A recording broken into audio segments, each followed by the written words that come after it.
Okay. Oh, yeah. You want to clap? Who wants to be the first clap?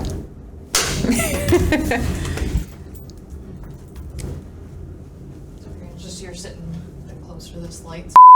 All right. So it's been a while. I feel like this is like season 3. Season 3. I think that's true. It's our third setup. Yeah. So it's a good way to start with a lot of updates in our mass tort world. Mass tort world's been busy. We're working on 4 cases right now. So we can talk about that a little bit. Yeah, why don't we talk about what type of mass tort cases we do for anyone who's new? Yeah, so what's a mass tort? Mass torts, I guess the way I think of it is it's a lot of people who have the same problem. And we work on like hernia mesh cases. So there's hundreds of thousands of people who have hernia mesh. The mesh fails, they get the same injuries, and you can represent a lot of people with the same problem. And that is hernia mesh or Marines who are at Camp Lejeune or people affected by toxic water, people who use hair straightening products and got cancer. So those are our big cases, but a mass tort in general that's the situation. Okay. So right now in this office, what do we handle? We started about a year ago or more. We handle Camp Lejeune cases, so mostly Marines and their families who are at Camp Lejeune exposed to toxic water. Many types of cancer, Parkinson's, serious illnesses related to exposure to TCE, benzene, PCE. The next kind of toxic water case or toxic exposure case we would handle is AFFF. And that case started out as firefighters who were exposed to firefighting foam, and firefighting foam then goes into the ground and into the groundwater. So you have other kind of 3 different types of firefighting foam cases. Individual firefighters, land, usually an airport, contamination, and then groundwater contamination. The groundwater portion is reaching a settlement. 3M is paying over $10 billion, DuPont's paying billions of dollars, and we're representing multiple municipalities from around here who have any measurable level of PFAS, and PFAS is kind of a umbrella for a number of different man-made chemicals, sometimes referred to as forever chemicals. So we work on those AFFF cases. So those are settling? The cases involving the municipalities have settled. We expect the firefighting cases and the land contamination cases will also settle. They're the same defendants.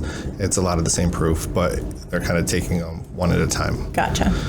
That's with Mike Stagg. You can look at our old podcast with Mike Stagg, our buddy from New Orleans. He's on the executive committee there. We've been working together with him on the municipalities, and that's been a lot of fun. Yeah.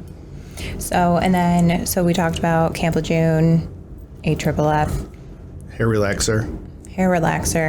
Big one. Yep. We did the local event here not too long ago.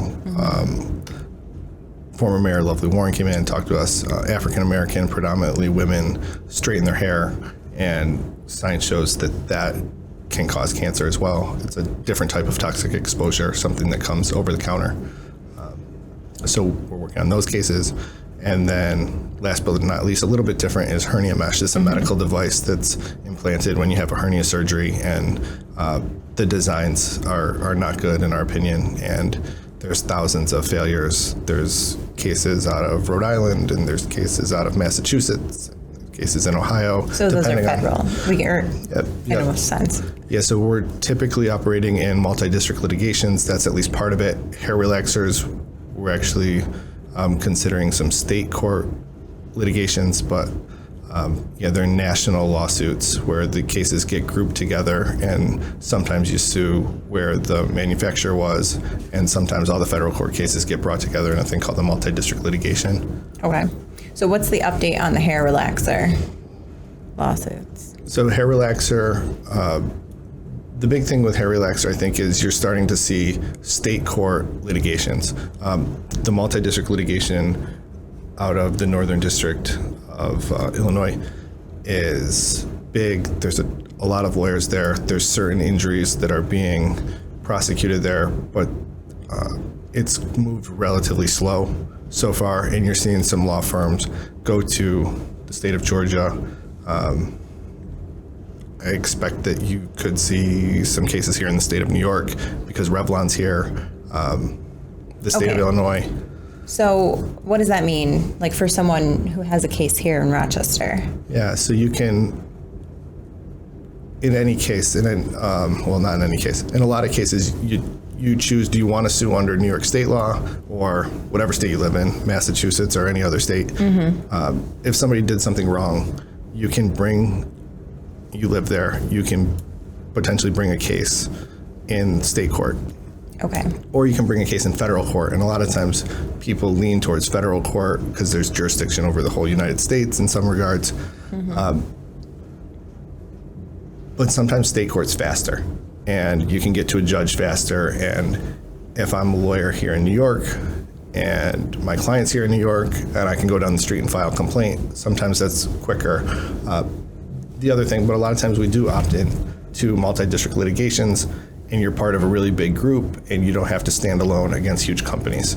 And that's a trade-off. It's a strategic decision that lawyers make in every case. So if I'm understanding correctly, currently the hair relaxer cases are in the state of Illinois, it's federal court in Illinois, but it might be branching out?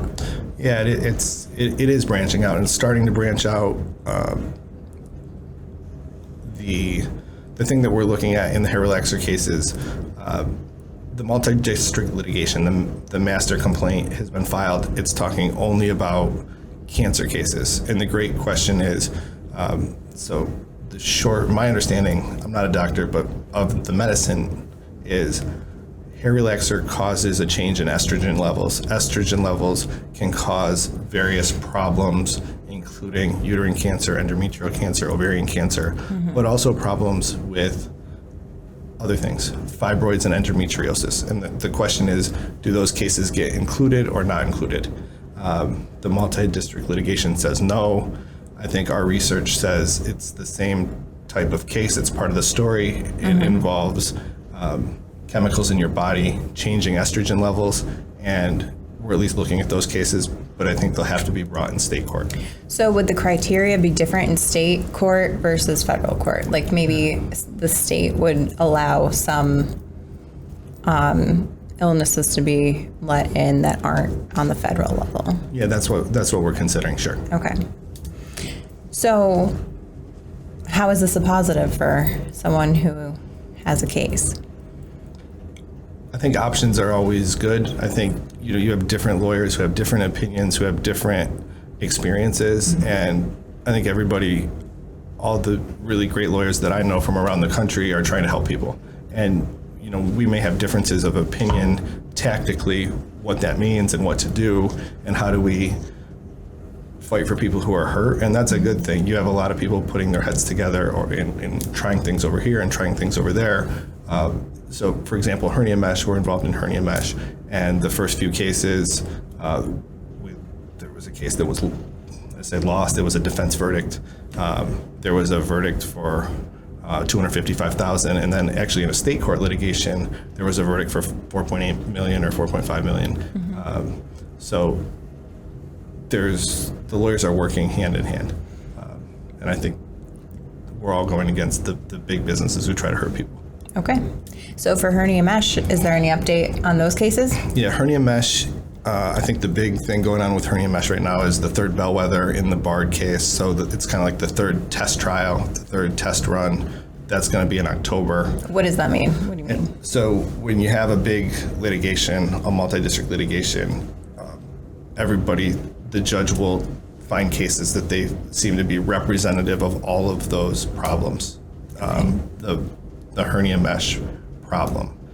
And then they have a number of trials, and in this case, it'll be 4 trials. And then everybody kind of uses those to gauge, is this a good case for the plaintiffs? Is it a good case for the defense? If someone gets hurt, how much should people settle for? So there's been, the first verdict was for the defense. The next verdict was for the plaintiff. Then there was the state court verdict for the plaintiff. So this would be the third in a row, kind of for the plaintiff. That's, I think everything in hernia mesh is revolving around this trial in Ohio that's scheduled for October. So it's kind of going to set the tone for everyone else. Yeah, it'd be 3. It's a lot of guidance for the lawyers and potentially for the defendants. How many times do they want to lose? There's 20,000 cases filed in that. So do they want to try to settle the cases or not? It's interesting, both hernia mesh and hair relaxer, those are both products that are still being sold, correct? Every day. So does that mean that this is going to be a constant type, like litigation? Because there are people who are still going to be affected in the future by these products. Yeah, and every day. So there's a new diagnosis every day. And our typical hernia mesh person calls when they have a complication and they go back to the doctor and they say, this is the hernia mesh it was implanted 3 or 4 or 5 years ago. And now they're having a revision surgery or some other horrible complication. So every day there's more cases. Yeah. I wonder, like, has there been any talk about removing or changing the way that these companies are selling their products? Or yeah, so that seems like it's going to cost them a lot of money. Regardless, they should probably change. So my theory is always they don't want to take the products off the market while they're litigating because it makes them look guilty. Oh. And the jury's not supposed to do their own research, but they do. And when they're sitting back there during the trial and they say, oh, this product got removed from the market, then it's not good for the defense. So a lot of times they'll keep them on the market even if the number of times it's being used is going down. Okay. And then the case settles and then they come off the market. Gotcha. So that's okay. So those are the updates on hair relaxer and hernia mesh. What about AFFF? AFFF, the big thing with AFFF was the settlement, the partial settlement of the municipal cases. And then that'll finish off, the terms of that settlement will finish off. And I think they'll pick a test trial or a bellwether trial regarding the personal injury cases, your firefighters who got cancer. And I think that'll be the next case that gets scheduled for trial. And then presumably, I think, and other people think, hopefully the next case that gets settled. All right. And then let's talk about Camp Lejeune, because I feel like this update is very interesting. Camp Lejeune is been, I think, pretty frustrating for a lot of people because it's going so slow. It is, Camp Lejeune is different. It is not a multi-district litigation. It was an act created by Congress almost a year ago, August, I believe it was August 10th of 2022. And we have not moved a long way down the path towards bringing justice to these people who were exposed to toxic water and have really serious illnesses. A lot of people. I think Congress is getting frustrated. Plaintiffs are getting frustrated. Families of people who are injured are getting frustrated. A lot of our clients are 60, 70, 80 years old. Some of them are dying. Some of them are getting more sick. They don't understand why it has to be this slow.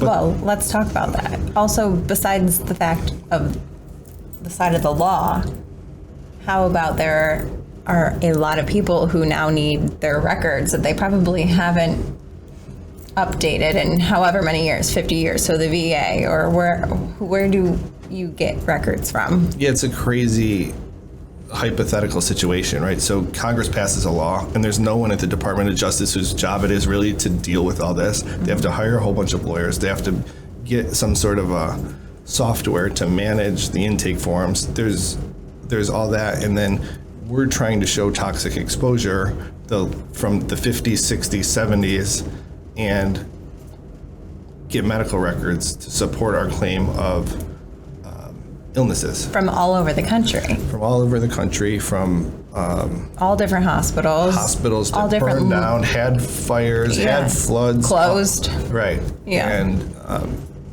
I guess creativity is your friend in how to find stuff, how to find witnesses who saw things, family photos, things like that. But really ordering military records, I mean, there's only so many people who can pull your records, so that's going to take time. Yeah, and we're not involved in the 3M earplug case, but there's another case involving 3M where the earplugs didn't protect soldiers' hearing. So there's been hundreds of thousands of military records and VA medical records ordered. Requests. They're backlogged probably for years. Yeah, right? we've ordered a lot. We've got a few in, but that was, they were ordered 6 to 9 months ago, and we don't have very many of them back yet. Yeah. But the big thing in Camp Lejeune is the judge is seeming to set it up like a multi-district litigation. He said, we're going to appoint a leadership committee, submit your application to be on the leadership committee, and it's going to be run in some ways, it seems like, similar. So I expect it to get moving more quickly. I think there's also the government side. They want to see how many claims are going to be filed to see what their deal with. It's a 2-year window. We're about 1 year into the 2-year window. So they're getting the framework, and then I think they'll start litigating some of the back issues, and then hopefully after that 2-year window is over, they know how many cases there are, and we run some trials. But my prediction is what the government thinks the cases are worth and what the plaintiffs think the cases are worth. How much would you pay to not have cancer? Because I'd pay a lot. So I think they think they're going to resolve the case for X. The plaintiff thinks it's Y, and we'll see who's closer to being right about that. Yeah, it'll be interesting to see how that unfolds. So we're working on a bunch of stuff. We're ordering a bunch of records. We're working up cases, and takes a long time. So that's the update. Right.